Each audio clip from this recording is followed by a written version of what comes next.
Hi guys, welcome back to my channel. இன்னைக்கு vegetarian போர்ட்டா தான் செய்ய போறோம். வாங்க எப்படி செய்யறதுன்னு பார்த்திரலாம். ஸ்டவ் ஆன் பண்ணிட்டு ஒரு கடாய் வச்சிருக்கேன். ஒரு கப் ஃபுல்லா எண்ணெய் சேர்த்துக்கோங்க.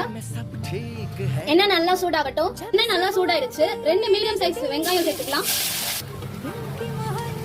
வெங்காயம் தனியா எடுத்து வச்சுக்கலாம். 8ல இருந்து 10 பல் பூண்டு சேர்த்துக்கலாம். பூண்டு ஃப்ரை பண்ணியாச்சு. இப்ப தனியா எடுத்து வச்சுக்கலாம். நெக்ஸ்ட் 3 காஞ்ச மிளகா 2 பச்சை மிளகா சேர்த்து ஃப்ரை பண்ணிக்கோங்க. நல்லா ஃப்ரை பண்ணியாச்சு. இப்ப தனியா எடுத்து வச்சுக்கலாம். கொஞ்சமா கருவேப்பிலை சேர்த்து ஃப்ரை பண்ணிக்கோங்க. ஃப்ரை பண்ணி மீடியம் சைஸ் தக்காளி ஃப்ரை பண்ணி எடுத்துக்கலாம். தக்காளி ஃப்ரை பண்ணும்போது அதோட தோல்லாம் தனியா வந்துரும். தோல்லாம் தனியா எடுத்து வச்சிருங்க. தக்காளி ஃப்ரை பண்ணியாச்சு. தனியா எடுத்து வச்சுக்கலாம். ஃபைனலா ஒரே ஒரு பொட்டேட்டோ மட்டும் பாயில் பண்ணி வச்சிருந்தேன். அதையும் சேர்த்து ஃப்ரை பண்ணிக்கலாம். பொட்டேட்டோவும் ஃப்ரை பண்ணியாச்சு. தனியா எடுத்து வச்சுக்கிறேன். ஃப்ரை பண்ணது எல்லாமே நான் ஒரு தட்டுல போட்டு வச்சிருக்கேன். 1/2 டேபிள் ஸ்பூன் உப்பு சேர்த்துக்கோங்க. எல்லாமே கை வச்சு நல்லா மிக்ஸ் பண்ணி விட்டுருங்க.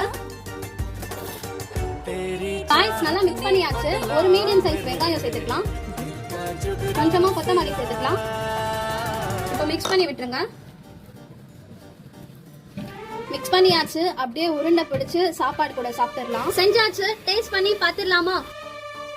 கொஞ்சமா எடுத்து சாப்பாடு கூட வச்சு சாப்பிட்டு பார்ப்போம்.